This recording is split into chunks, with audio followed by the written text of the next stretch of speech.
Good morning students. In the last class we learned about the measurement and the measurement of length, about how we measure length, the standard unit of length, of measuring length. The standard unit of measuring length is meter, and we also use kilometer and centimeter.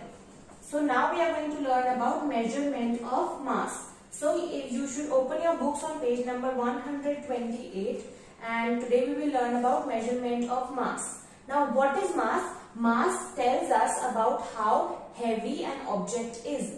For example, when you pick up your bag, you try to think about how heavy the bag is. What is the weight of this bag? So in measurement of mass, we measure the weight of an object. So mass tells us about how heavy an object is. For example, the weight of an object, the weight of a bag, the weight of a table, the weight of your own body, the weight of fruits and vegetables. So things like that. So mass tells us about how heavy an object is, what is the weight of an object. Now now for measuring the mass of an object, we use certain things, certain materials. So for example, we use weighing machines and weighing balance. For example, if you go to a doctor, even if you have a weighing machine on your own at your home, you stand on the weighing machine and then the machine tells you what is your weight in kgs or in so it tells you your weight in kilograms. And for example, when we go to a vegetable vendor or in a departmental store, they have a weighing balance over there, they have a weighing machine over there. What do? We put you must have seen that weighing balance with the vegetable vendors and the fruit vendors.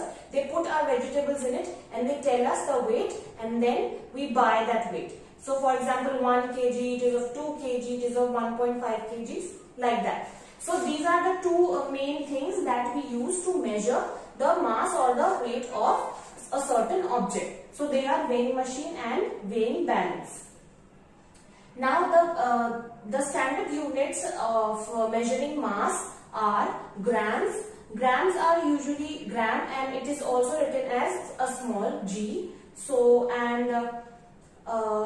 gram is used to tell the weight of a light object. And one more thing is kilogram. Kilogram is written as kg in short form, and it is used to tell the weight of heavy objects, the mass of heavy objects. So kg is used to measure the mass of heavy objects, and gram is used to measure the mass of light objects. And also 1 kilogram is equal to 1000 grams.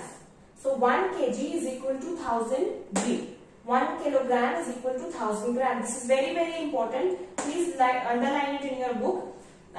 In the blue box it is given that 1 kilogram is equal to 1000 grams. And also underline that the commonly used units of measuring mass are gram and kilogram. So we measure the units of mass using gram and kilogram, and 1 kilogram is equal to 1000 grams. Now here is also given, check the mass of any food item your parents buy. So like I told you, like I gave you the example of a vegetable vendor. When we go to a vegetable vendor, we buy vegetables from them. What they do, they put the vegetables in a bag or in a basket, and then they put it on the weighing balance, and then the weighing balance tells us the weight or the mass of the vegetables together, and then we pay according to the weight or the mass of the vegetables. So here on page number 129, question is given. It is track your progress. So here, this is the question that is given on page number 129. It is that which unit would be more appropriate to measure the mass of following units. In this question, what we have to do is we have to read the question, and then we have to answer that in what unit will we measure their mass or their weight. Will we use gram or will we use kilograms? So mass of a pencil. So is pencil a very heavy object or is pencil a light object? Very good. Pencil is a very light object. So we will write it is measured in grams. So you will write gram in your box. So like this you have to do the other three also. Now so far we have learnt about the measurement of mass, and now we are going to learn about the measurement of capacity. So what is capacity again? Capacity is when capacity tells us about the amount or the volume of a liquid that a container or a vessel can hold.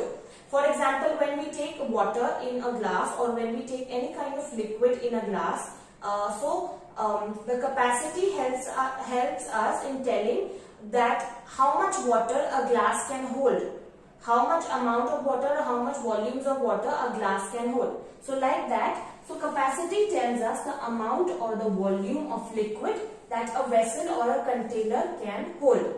So how much water or how much anything liquid, juice, water, tea, milk, anything that is in liquid form. You should know what is a liquid because we learned it in a chapter. So anything that is liquid, how much of liquid can be put in a container or in a vessel, that is what capacity tells us. And here on page number 129, there are some examples given. The second paragraph, please mark it important. The whole paragraph is very important because it is filled with examples of measuring capacity. So you might have seen the petrol pump attendant putting fuel in your car. There is a fuel meter at the pump that measures and shows the amount of fuel that has been put in the vehicle. Now, when you sit in the car or when you sit, even on the motorcycle or the Activa, when we go to a petrol pump to get petrol filled in our vehicle, in our motor vehicle or in any vehicle, so what do we have? We have a little meter there which tells us how full the petrol container is. So that is a fuel meter and it measures the capacity of the fuel container that is present in the vehicle. So that also helps us to tell the capacity of the meter of the container, the fuel container that is present in the vehicle, and it tells us how much fuel or how much petrol or diesel do we have in our vehicle. And another example, a baby's bottle and medicine bottles have small plastic caps for measuring the liquid. So when we buy medicine or if there's a small baby, so their milk bottles, they have some anecdotes, some scale over there which tells them how much liquid is there in the bottle. And also when a milkman comes to us and when we buy milk, the milkman has a specific with a specific capacity, has a container with a specific capacity, a glass or a milk holder, and then he takes out milk from that vessel and puts it in our jar or in our container, and then he tells us about how much milk he put in our container, and according to that we pay him, according to the capacity we pay him. So this is capacity. Capacity tells us about the amount or the volume of liquid that a container or a vessel can hold. Now, there are certain objects that help us to measure capacity of different liquid. For example, there are measuring cylinders and measuring cans. The standard unit of measuring capacity are liter and milliliter. So liter, it is also written as L. L is the short form of liter, and liter is usually used to measure large amounts or large volumes of liquids. And milliliter is also a unit of measuring capacity. It is written as ml in short form, and it is usually used to measure small amounts or small volumes of any liquid. So sometimes both are used, but it depends on how much amount of the liquid there is. For example, if we talk about the milk, if we have, for example, 5 liters of milk, so we say we put liters of milk.